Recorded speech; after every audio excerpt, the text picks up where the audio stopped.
Hey guys, I apologize that I haven't been able to upload any vlogs lately because I am actually just recovering from sickness and because it's been raining really hard these past few days, so I didn't really feel safe driving outside, especially with the amount of traction that I have. I am currently heading to my mechanic's place for him to check out my brakes.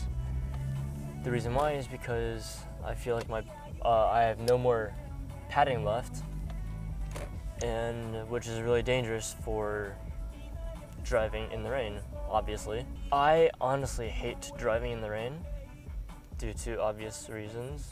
One being rear-wheel drive and having basically drift tires. Let's just say that drift tires in the rain, if you want traction, it's not a very good idea or not a very good option, but I only had so much money to spend, so I can't drive that hard in the rain at all, and especially when it's pouring rain. Actually, I really hate driving in pouring rain too. Like there's a difference between, like you guys know that there's a difference between light rain and pouring rain, and I hate it when it's raining to the point where you can't even see the ground or the dotted lines. Dang, the rain is really coming down right now.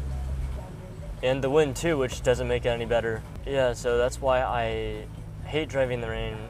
I pretty much just hate the rain in general. I don't know why, I'm more of a sunny person.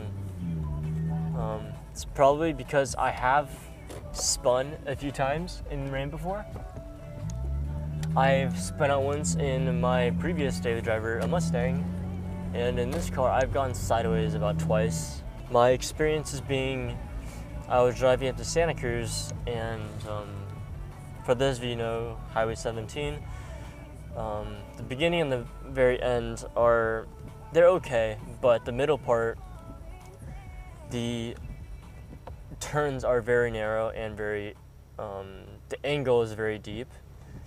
And one time I was actually accelerating and I barely stepped on the gas pedal, just barely. I was actually taken by surprise because my rear end actually kicked out a little bit, which made me realize how shitty these tires are. I just learned that I have to, take it slow on rainy days, because I'm not in a rush to, go anywhere or do anything. So, why not just take it slow? So that's what I've been doing because, even under, small loads of pressure on the gas pedal, as soon as I hit like an oily patch or something on the road, my back tires lose traction and I still, I still get a little squiggly in a way. And that brings me to my second incident.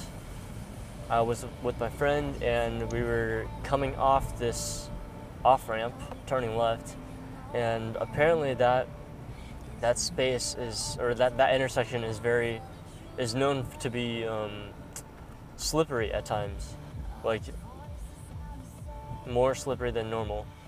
And that's exactly how I found out the hard way. My friend actually did spin out, so thankfully that I was the second car after him, that I was able to stop and turn on the hazards. But for me personally, before he spun out, I had went through the turn and that person's stupid. Almost hit the Lexus there. And basically what happened was I didn't floor it, but I just stepped on the gas pedal a little more than usual, and I just felt this time the back really did kick out and I had to counter steer a little bit, but at that time I already let off the gas because I don't want to continue to sliding sideways. So I let off the gas, I had a counter steer, and thankfully by the time I let off the gas and stepped on the brakes, I was pretty much already at a dead stop. So those are my two experiences with this car, at least when it was wet, with these tires. And also another experience actually was when I was going straight, and this was before any of this happened, so I didn't know how much traction I had and how much traction I didn't have and needed. So I stepped on the gas pedal really hard and I was spinning, and I was actually in manual sports mode, so thank God. I spun through first and second gear, and this car I don't have that much power. I have 204 at the crank, and I dynoed at about, I think it was, I believe, 172 at the wheels. Either 172 or 178, somewhere around there. But I had stepped on the gas, and I actually was spinning. Like I said, I was spinning from first all the way to third, and I finally caught grip in third gear, even when I was going in a straight line. So that's sort of why I hate driving in rain. I'm pretty sure if I had spent like $1,500 on better tires, or if I had like an all-wheel drive car, the chances of those incidents happening on a rainy day, either it wouldn't happen or the chances of it happening would decrease by a lot. So that's pretty much my, just checking if my GoPro is still recording. I have the habit of doing that. But yeah, that's pretty much why I hate driving in the rain. Of course, if it's necessary, like rain, I mean, if like for school or work, I obviously have to drive, but I just have to be 2 to 3 times even more careful, and to, not accelerate hard. And I would just like to remind you guys to please be careful when driving. I know some of you guys have drift missiles or cars that are capable of drifting, that if you guys want, I don't condone drifting in a public area, but if there's like, an empty lot that's, out in the middle of nowhere where you won't harm anyone and there's no like, obstacles in the way, then I guess feel free to go and practice drifting. Because what if one day, you're on the road and you hydroplane or something, then, the, I guess, skills that you gain from practicing drifting can come in handy if you do eventually hydroplane. That's pretty much all I have to say about driving in the rain. Basically that, as if I haven't said enough, I hate driving in the rain. And I want to talk about something that happened actually at the Paul Walker Memorial Meet for the Bay Area. And I heard that early on in the night, like I personally didn't go because that meet was the second day that I got sick, and it was the worst day that I got sick actually. I was in bed the entire day just resting because Monday I had school. So I was just resting, and I guess I was just thankful that I didn't go to the meet, because from what I heard, I didn't go there personally. Like I said, I was sick in bed, but from what I heard was that it was a pretty sick meet early on, and then Bay Area Racing arrived, and 1320 Video also arrived, and I don't know who caused it, who started it, but soon enough people were doing burnouts and peel-outs, and everyone was recording, and the security guard was also, I guess, hit. I've heard from a few sources that the security guard wasn't actually hit, and I didn't see the video myself, and I don't think the video is out there in the public, but the cop actually but yeah, apparently from what I heard was that, the security guard was knocked out, and honestly to me that, I don't know why someone would do that, because the plaza was already nice enough to allow people to host car meets there. I've hosted car meets, or Bay Area Cars has hosted car meets, a few times at that plaza, and the security guard, they're chill enough to, they're nice enough to let us host meets there and stuff. To knock out a security guard like that, to hit him like that, I don't know why anyone would do that. The only thing that they required us to do was to not be standing out in the parking lot, and to just stand on the sidewalk, which is completely acceptable, because we're there to either have pearl milk tea or to just look at cars and stuff. But you can just go around, walk maybe for 5 minutes and come back to the curbside. So to me, there's nothing wrong with that. But when I heard that the security guard got knocked out or got hit, to me, I was like, why would someone be so desperate to do that? If, say you started the meet at 8 or 9, and the security guard, he let you stay late, maybe till 12, he's already, nice enough to let you stay out there till for 3 hours. Because for him, that's actually a lot of work. If someone starts getting reckless or something, he has to take care of the situation, because after all, he is patrolling the plaza. But out of all the past experiences that I've had for hosting car meets there, the security guard, they were, I've met 2 of them before, they were all super chill. One of the guys even, he even acknowledged the fact that, it's cool that we host car meets here, and he's completely fine with it, but we just have to abide by the rules, otherwise he's gonna start kicking people out. And I was with my friends and my girlfriend, and we all told him, yeah, that's fine, like that's completely acceptable, like we're okay with that, just because of the fact that they allowed us to host car meets there. That's pretty much my say on the incident that happened. But other than that, I really wanted to go to the memorial meet. If one, I didn't have class, and if two, I wasn't sick. Those are the two topics I really wanted to talk about today in terms of today's vlog. But another thing is that I actually do have to return my car very soon. This car was on the lease, and I do have to return all the stock parts onto the car. I do have everything, so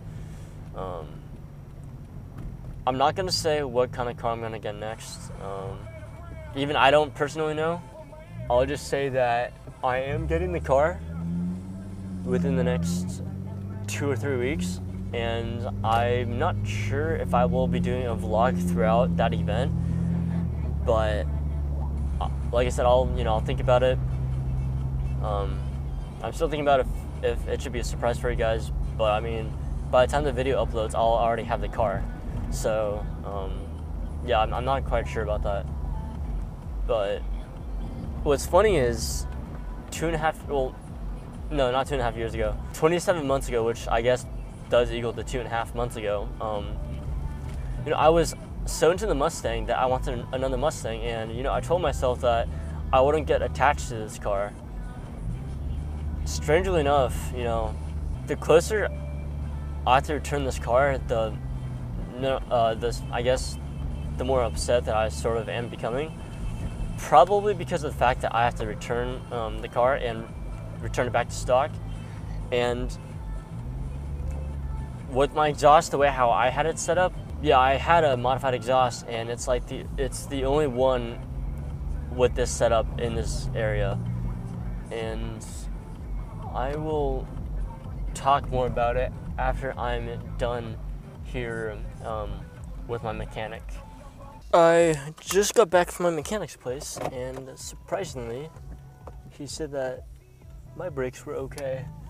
Not sure why, but since I'm returning the car in 2 to 3 weeks, I think that my brake pads should be good enough to last me till then. But anyways, as I was saying, I'm gonna really miss this exhaust sound because it's the only one that's set up like this in the area, and the fact that all the parts that I have on this IS right now will not be usable, obviously. Well, depending on if I still get a Lexus or if I go with some other brand. But like I said, again, I was really surprised that I got attached to this car. I don't believe any companies out there right now, specifically exhaust companies, I don't believe they make exhaust for the 2015 IS yet, even though that the exhausts for the 2014 Lexus ISs do fit on the 2015s. But the only company that I can think of at the top of my head right now, the only two companies actually are Arc Performance and Agency. But even then, if I were to choose between the both of them, I'd go with Arc. It's still not as low sounding as I would want it to be. So the 2015 is definitely one that I'm considering in terms of the IS. 250 or 350, I'm not quite sure. If I can, I'll get a 250 F Sport or a 350 all-wheel drive. Oh wait, no, my bad, I got it backwards. I either get a 250 all-wheel drive or a 350 rear-wheel drive. But yeah, and then another car that I'm considering is a Subaru WRX. All-wheel drive status right there. And going back to being sick, this probably goes for everyone else, but I honestly hate being sick. I actually get sick very easily. If I'm around a sick person, then I have a really high chance of being sick, and that's the case. That was the case with me this time, I went to the SF Auto Salon show, and my girlfriend and my friend were sick, and it happened to be that my friend was the one who got me sick somehow in some way. I have no idea, but it just happened. I just hate the feeling how sometimes like you're just in bed, and for those people who get headaches from sleeping too much or headaches from not enough sleep, that was basically what happened that entire day of, I believe it was Sunday. I was in bed and I slept too much and I got a headache. And even now it's Wednesday, so I've been sick for about 5 days now. Normally I get over sickness in like 4 to 5 days, but for some reason within these few years, it's gone a little longer than usual. Does this truck have a Corvette emblem? Yes, I just saw a Chevrolet truck with a Corvette emblem on their driver's side front panel. That was interesting. But anyways,